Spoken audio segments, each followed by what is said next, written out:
सर्वेषां स्वस्तिर्भवतु सर्वेषां शान्तिर्भवतु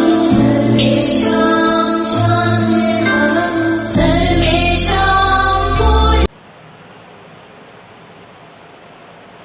विद्या भारती द्वारा संचालित ऑनलाइन क्लास में आप सभी का हार्दिक स्वागत है। हम पढ़ रहे थे पाठ नंबर 3 हिमालय की बेटियां। तो वो पाठ अपना चल रहा था, उसका अगला अंतरा है वो अपन आज देखते हैं अच्छे से। ठीक है, देखिए तो हिमालय की बेटियां, हिमालय पर्वत के बारे में आपको चित्र भी दिखा रखा है हिमालय पर्वत का, और नागार्जुन द्वारा रचित पाठ है ये, उसके ऊपर है। तो नदियों के बारे में, हिमालय की बेटियां नदियों के बारे में चर्चा कर रहे हैं इस पाठ के अंदर। तो नदियों की बात बता रहे हैं कवि लेखक जो है, कहाँ ये भागी जा रही है। देखो कहाँ ये भागी जा रही है, अर्थात कौन भागी जा रही है, वह कौन लक्ष्य है जिसमें इनमें बेचैन कर रखा है, यानी कहाँ भागी जा रही है, अर्थात ये कहाँ चली जा रही है, अर्थात कहाँ से आगे जा रही है, बढ़ती जा रही है। कौन? नदियाँ। हिमालय की जो बेटियां हैं नदियाँ, वो कहाँ जा रही है, इनका लक्ष्य क्या है, अर्थात ये कहाँ तक चली जाएगी, कहाँ तक आगे बढ़ेगी।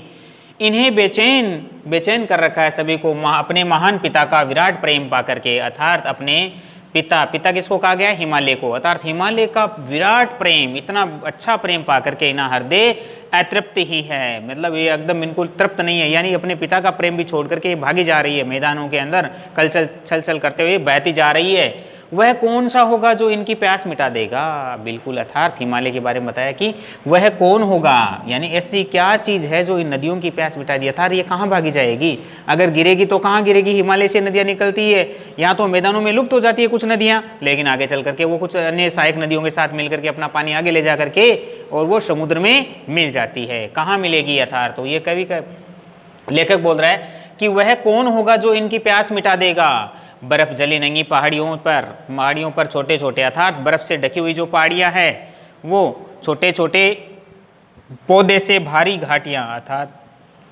छोटे छोटे पौधे हैं, उनके चारों तरफ में पौधे हैं, वो मतलब घाटियों से भरी हुई है। अर्थात बंधुर अदितेकाएं, अर्थात जो पहाड़ी का जो निचली क्षेत्र है, ठीक है ना, वो चारा षट शब्द उपत्यकाएं, अर्थात ऊपरी क्षेत्र और निचली क्षेत्र जो को अंदर भी क्या हो, ये पहाड़ की समतल भूमि है और ऊपर उबड़ खाबड़ जमीन है, उसके ऊपर भी, ठीक है ना, ये अर्थात कहाँ जाएगी इनकी, ठीक है ना, ये बेटियां कहाँ तक चली जाएगी, इनका लीला निकेतन, अर्थात इनका लीला निकेतन, ठीक है, निकेतन यानी इनका नीला शरीर, अर्थात पानी को हम दूर से देखते तो हमारे को नीला प्रतीत होता है, ठीक है ना, नीला निकेतन यानी इनका घर नीला दिखाई देता है। ऐसा खेलते खेलते जब ये जरा दूर निकल जाती है, अर्थात ये खेलते खेलते जरा मैदानों के अंदर दूर तक चली जाती है, भागती जाती है, तो इसके साथ में कितने सारे पेड़ पौधे वो संचित हो रहे हैं ठीक है ना, धरती के ऊपर। जैसे इनके पास में कौन कौन से पेड़ है, देखो, देवदार, चीड़, सरू, चिनार, सफेदा, केल के जंगलों तक ये पहुंच करके शायद इन्हें बीते बातें याद आ जाती है, अर्थात जंगलों से ये दौड़ करके आगे तक जैसे ही बढ़ती है, ठीक है ना, तो आगे समाज के अंदर आगे देखिए, तो ये कह रहे हैं कि जो मतलब यहाँ पर देवदार, चीड़, सरो, चिनार, सफेदा, केल ये वृक्ष हैं जो नदियों के किनारे उगते हैं, तथा मीठा जल लेकर के नदियाँ आती है, हिमालय पर्वत से शीतल जल लेकर के आती है, तो यानी पेड़ पौधे जंगलों के अंदर जिस प्रकार ये पानी से अपने खेतों में सिंचाई होती है इसकी, ठीक है ना, नहरों से, ठीक है, सिंचाई होती है, तो इस प्रकार से पहुंचकर जंगलों में पहुंचकर शायद ये बीती बातों को याद कर रहेगी। ऐसा मानते हैं कि वास्तव में इनको कोई बीती बातें याद करने का मौका मिल जाता होगा। अर्थात कौन जाने बूढ़ा हिमालय, अर्थात वृद्ध हिमालय की बात भी कौन जानेगा, इसके अंदर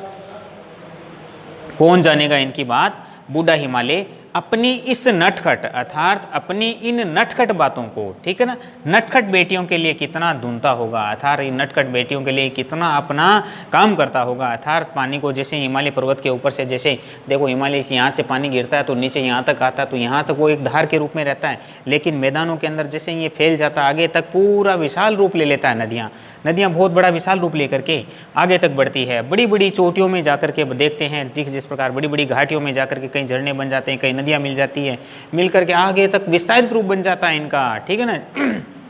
तो चोटियों से जाकर के पूछे, अर्थात बड़ी बड़ी जो विशाल चोटियाँ हैं, उत्तर में विराट है, विराट हिमालय पर्वत उत्तर दिशा में खड़ा है। ये मौन के सिवाय, वास्तव में मौन के सिवाय कुछ नहीं होता उनके पास, बस केवल मौन वो खड़ा रहता है, लेकिन हमारी सुरक्षा भी करता है शीतलहरों से, ठीक है ना, उत्तरी भारत के अंदर। तो और उनके पास रखा ही क्या है, और उनके पास में क्या ही रखा है, अर्थात नदियाँ बता रही है कि वास्तव में हिमालय पर्वत से हम जैसे निकलते हैं तो मैदानों के अंदर कलकल छलछल करते हुए बहते हुए मैदानों के अंदर अपना बहुत बड़ा विशाल रूप ले लेती है, आगे तक बढ़ती जाती है। अर्थात अब दो नदियाँ कौन सी है, दो नदियाँ, दो हिमालय की जो दो बेटियाँ हैं,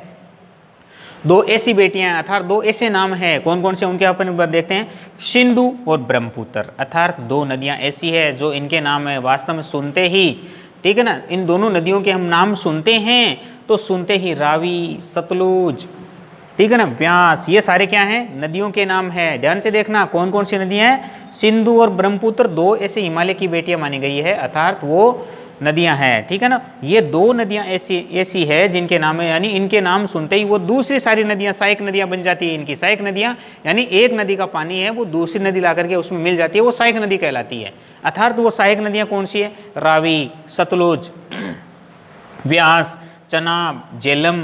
काबुल, कुंभा यानी कपिसा, गंगा, यमुना, सरयू, ठीक है, गंडक नदी, ये सारी ऐसी कोसी नदी, यानी ये सारी नदियां बताई गई है, ये वास्तव में ऐसे नाम है जो आगे तक हिमालय की, मतलब हिमालय का पानी ले जा करके समुद्र तक मिला देती है। अर्थात समुद्र को इन दो हिमालय की जो दो बेटियां हैं, अर्थात ये नदी आगे चल करके आगे तक चलती है, अपना अस्तित्व बनाए रखती है, तो वो हिमालय पर्वत का जो मतलब नदियां हिमालय पर्वत से जैसे निकल करके मैदानों में आती है, मैदानों में आके चल करते हुए बहती है, सहायक नदियां उनमें आके मिल जाती है। तो ये जो दो नदियां हैं, कौन सी बताई थी, हिमालय की दो बेटियां, सिंधु और ब्रह्मपुत्र, ये दोनों नदियां क्या करती है, पानी आगे तक ले जाती है, इसके सहायक नदियां और मिल जाती है आगे चल के हिमालय पर्वत के अंदर आगे चल करके और समुद्र में मिल जाती है। अर्थात समुद्र को, यानी इन हिमालय की दो बेटियों का हाथ पकड़ने का श्रेय मिला है। ठीक है, अब आगे देखिए।